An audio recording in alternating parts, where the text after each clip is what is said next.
It was 4:30 a.m., the kind of hour where the world feels like it's holding its breath.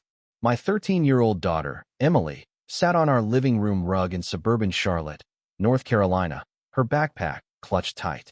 Her first flight ever, a trip to surprise her grandmother in Seattle, was hours away, and her eyes sparkled with a mix of nerves and wonder.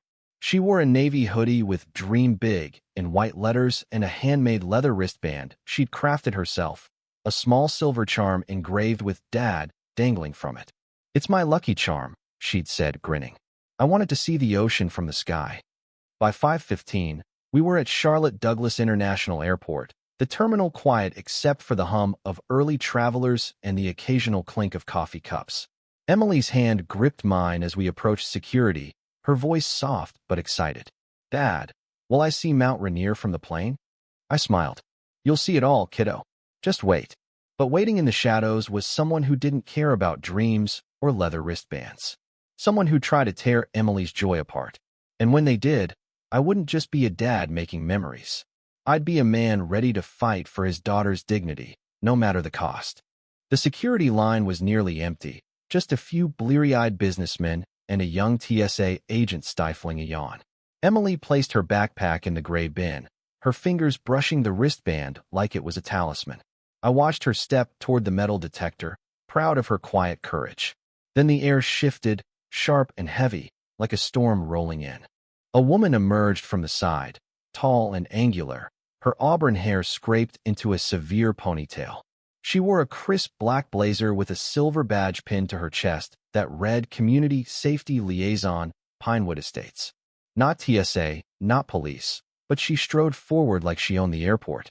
Her name, I'd later learn, was Deborah. Everyone seemed to shrink in her presence: agents, travelers, even the custodian mopping nearby. Her eyes locked on Emily, narrowing as my daughter passed through the scanner without a beep. "Stop right there," Deborah barked, her voice slicing through the silence. Emily froze, clutching her wrist. "That wristband. It's a potential security risk. Remove it now." Emily blinked, confused. "It's just leather. I made it myself." Deborah's lips curled into a sneer. I said, "Now." I stepped forward, keeping my tone calm but firm. "Ma'am, it's a homemade wristband." "She's 13. What risk are you talking about?" Deborah whipped toward me, her badge glinting. "Are you obstructing a community safety liaison protocol enforcement?" My stomach twisted. Community safety liaison? This was an airport, not her gated neighborhood. But she stood there, wielding authority she had no right to claim. She turned back to Emily, stepping closer, too close. Emily backed up, her hand shielding the wristband. And then it happened. Deborah's hand shot out, seizing Emily's ponytail with a vicious yank, pulling her backward like she was dragging a stray dog. "Hiding something, little girl? Let's see what else you've got." Emily's scream shattered the terminal's stillness, and in that moment, my world flipped. I wasn't just a father anymore. I was a force of nature. Emily's cry wasn't loud, it was piercing, raw, the sound of a child betrayed by the world she trusted. Deborah stood there, smirking, her fist tangled in my daughter's hair, dragging her like she was confiscating contraband. "Noncompliance escalates this to a safety violation," she hissed, her voice dripping with self-righteous venom. I lunged forward. "Get your hands off my daughter." She didn't flinch. "You're interfering with an authorized Pinewood Estates safety drill. Step back or face consequences." "She's 13. I growled, my voice low, dangerous. "Touch her again, and you'll be the one facing consequences." Deborah yanked harder, and Emily's knees buckled, a whimper escaping her lips. That was it. I saw red.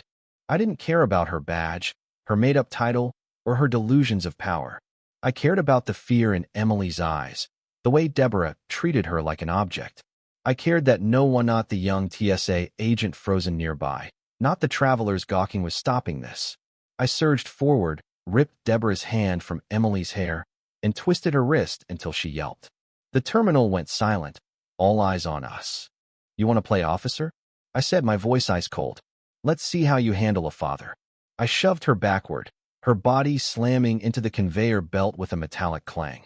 Her badge skittered across the floor. She reached for a walkie-talkie on her hip, stammering, "Backup, Terminal C, code." I knocked it from her hand.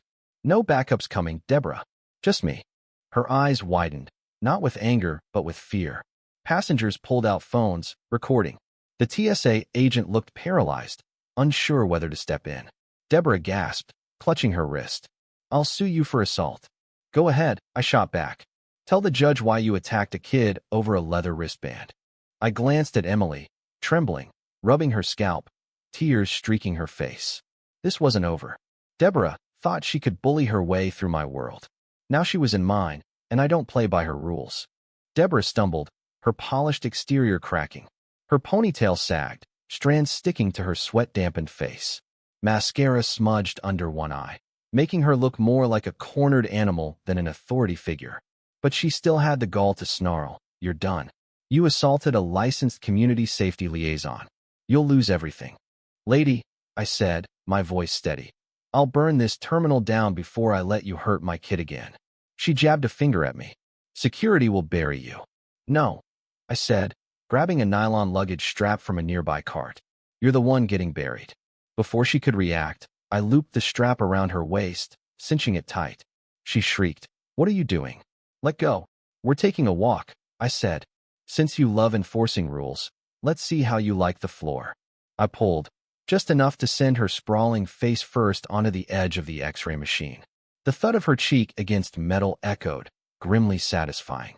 She flailed, her heels kicking uselessly, but the strap held. I dragged her across the polished tiles, past the security gate, past passengers filming, past cameras capturing every humiliating second. "Help me," she screamed. No one moved. I leaned close, my voice a whisper. "You touched a child. You're lucky I'm not snapping this strap." She sobbed, her badge now crackling in a pile of discarded items.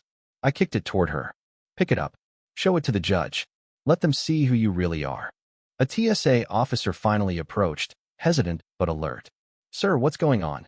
"This woman assaulted my daughter," I said, pointing at Deborah. "Grabbed her hair, called her wristband contraband, flashed a fake badge. Check the cameras." Deborah tried to sit up, her blazer torn, one shoe missing. "He's lying. I'm authorized." "Authorized by who?" I cut in. "Your neighborhood book club?" The officer picked up her badge, squinting. "This says Pinewood Estates. That's not federal." Deborah's face crumpled. I turned to Emily, who stood clutching her backpack, tears drying but fear lingering. "You okay?" She nodded faintly. "Good," I said. "This ends now." I hauled Deborah to her feet, ignoring her protests, and marched her to the body scanner. "Since you love humiliating kids in front of machines, let's give you a turn." I pressed her face against the scanner's plastic panel, her reflection staring back, mascara smeared, lipstick faded, pride shattered. "This is you," I said. "Not an officer, just a bully with a cheap badge and a power trip." She mumbled something, sobbing. I pointed to the camera above. "That's your legacy now. Not your fake title. Just this humiliated, exposed." A few passengers clapped. Someone muttered, "She's the one who fined kids for skateboarding in our cul-de-sac." So, Deborah wasn't new to this.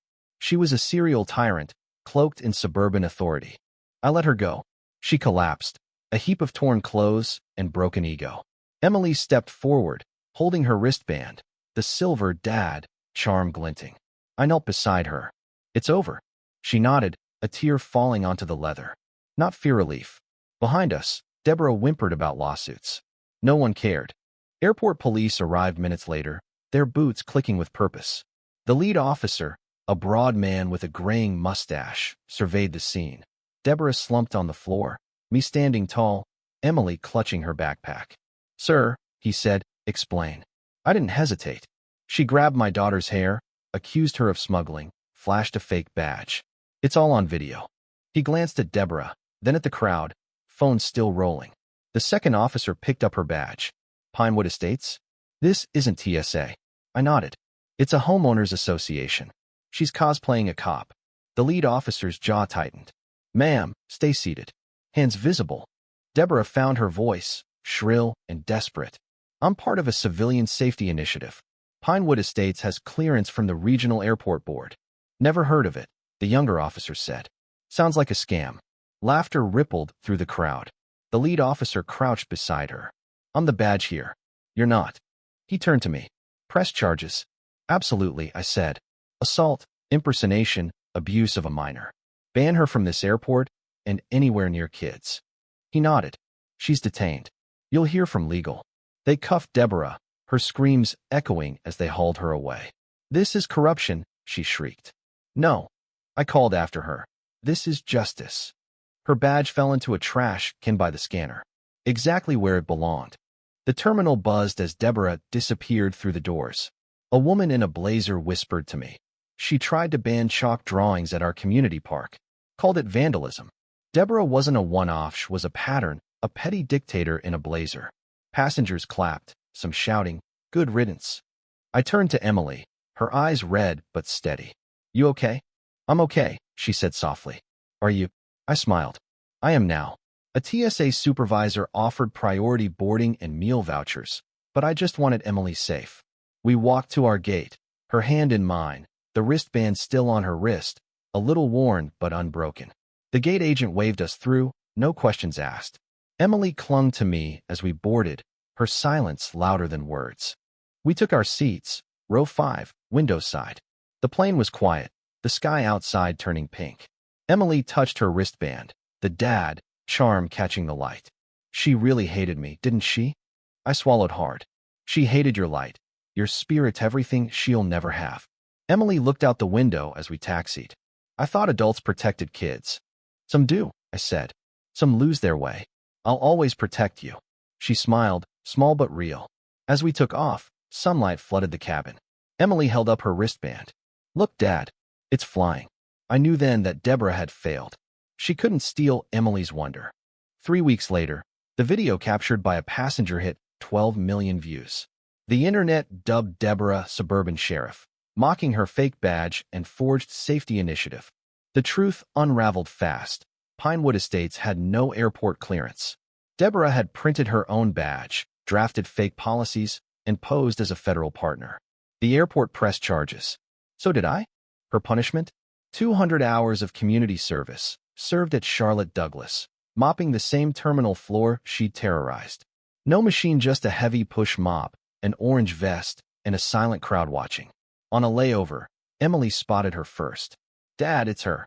There was Deborah, on her knees, scrubbing the tiles where she'd yanked Emily's hair. Her bun sagged, her face flushed with shame. I walked up. She froze, muttering, "You again?" "Yeah," I said. "And Emily.